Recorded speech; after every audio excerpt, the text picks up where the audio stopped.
Everyone, this is Nikachu, and I am here with Andrew, Day 2 Dryden, and we're going to talk about some shakeup in Modern Burn because there are huge errata changes with the release of Dominaria. They have changed how the Planeswalker Redirection rule applies to damage. Tell us all about it, Andrew, Day 2 Dryden. So previously what you would have to do to damage a Planeswalker is you'd have to deal damage to the player, and then on resolution of the spell, you would choose to redirect that damage from the player to their Planeswalker in the same amount. That's the old rule. Yeah, that's the old rule. Now what happens is any cards that used to say deal damage to target player say deal damage to target player or Planeswalker. So you don't declare the player as a target, you're going right after the Planeswalker, we're skipping the middleman. Right. Same thing with any cards that said deal damage to target creature or player. It now says any target. Any target meaning player, creature, or Planeswalker now. So again, we're skipping the middleman. We're not redirecting damage. We're going right at Gideon. We're going right at Chandra. These are the guys that we're aiming for. So how does that affect how you play online? Well, a big thing about it is, and this isn't, well, the first part isn't even just online, but previously an opponent used to not know whether you were going to redirect the damage. You're sort of giving them more information when you're casting the spell, because you're targeting Gideon, you're targeting Chandra, you're not, just targeting them and then choosing after they choose to let the spell resolve. So that's something to keep in mind. They basically added modes onto all these cards. In addition to that, though, as you mentioned, online can be a bit different. They've already done this change with the update to MTGO, and if you misclick, like if you've been busy with your exams and now you're just getting into Magic again after 2 or 3 weeks off, and you click on the player with your lightning bolts, hoping to switch the damage over, it's not going to happen. They're not going to prompt you after the spell resolves. You're going to have to click on that thing first, and there's not going to be any safety net, unfortunately. So I don't think after a couple of weeks it's going to be a big deal, but if you're watching this video now, people will learn very quickly. People will learn very quickly. This is true. I think in paper it won't be so bad. Maybe competitive REL, you might get a judge that's really sort of, gung-ho for like, nope, you said target player. Right. Yeah. You can't take those angles anymore at competitive REL. Now you specifically have to be targeting Planeswalkers if you want to target them. Yeah, exactly. So that's sort of that's the shakeup. That's the new foundation that this deck works on, and basically every card deals damage to a creature or a player. Basically every single one. So every card is slightly different, though not too much so. So Andrew, Day 2 Dryden, which cards can no longer deal damage to Planeswalkers as a result of this errata change? There's 4 main ones. All of them are sideboard cards. That's another something to keep in mind. Yeah. Although one of which, Atarka's Command, used to be a main deck card, and someday. But yeah, Atarka's Command can now no longer deal damage to Planeswalkers because it deals damage to each opponent. It doesn't say target opponent, and you won't be prompted to redirect it afterwards. The Destructive Revelry can no longer damage Planeswalkers. Right. Searing Blood and Deflecting Palm. None of these can damage Planeswalkers anymore, which can be good or bad, right? Again, like Leyline is kind of the big thing in terms of targets and damage and all this stuff, and so these were some of the ways to get around that previously, and now it's just not an option if a Planeswalker is what you're worried about. All right, so what other cards got affected by this errata change? I think the biggest card that changed was Eidolon, in terms of the number of times you might redirect damage, because right. Because previously you'd cast a card into Eidolon and you get prompted every time. Actually, it might help your clock in games online as well. You're not constantly clicking redirect or yes or no.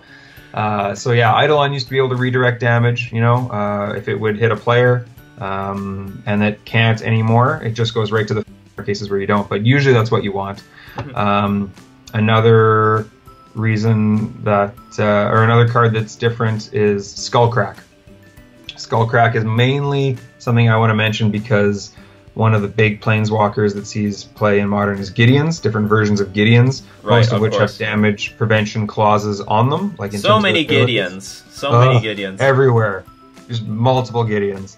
And they usually go, like, I forget which one it is, but, ticks up, target permanent, prevent all damage, until your next turn from target permanent.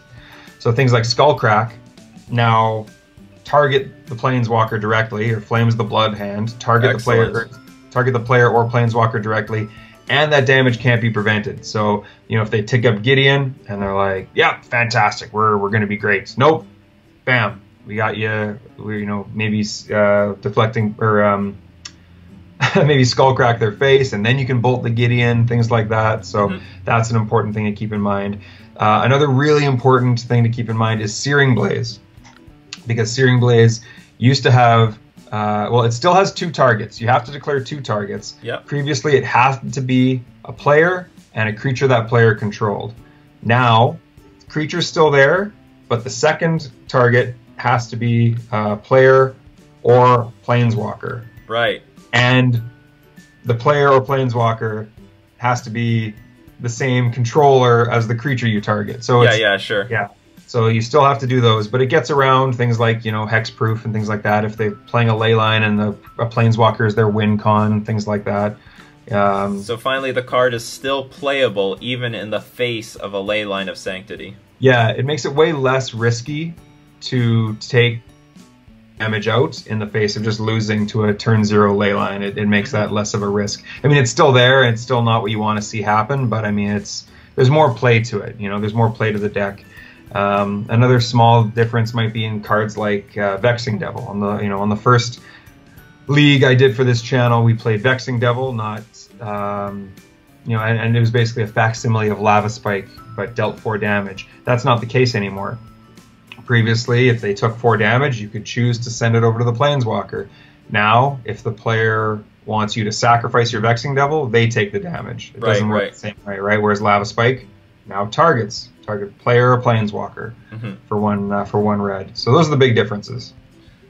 Very big differences. So we lost a little bit of playability with Burn. With some of those cards can't target Planeswalkers anymore, but we gained a little bit of playability with Burn with cards like yeah, I would say overall it's a net positive. Yeah, like you said, there's some cards that can't hit Planeswalkers anymore. There are some cards that now can in the face of a ley line, or just you're playable in the face of a ley line. Yeah, but I think overall it's a net positive. You know, they basically added, different modes to these cards, basically, sort of increased the ability of what the cards can do. You know, the decision tree in Burn is usually pretty straightforward compared to some decks. And people criticize it for that, but it's still mostly the same, but there are small little branches here and there on the decision tree that didn't exist before. So I think it's overall going to be more fun and more interesting to play the deck going forward with this. It's very interesting, actually. Yeah, so basically all your cards got errated in a big way. It's not every day that your deck gets a whole Oracle change. It's like Hearthstone updated your deck in a way. Yeah, it's not. Yeah, basically every card changed from top to bottom in terms of either how it's printed and what it can target, or how it functions in terms of doling out its damage. So, of course. I guess the last big shakeup for Merfolk was when they turned Lord of Atlantis into a Merfolk.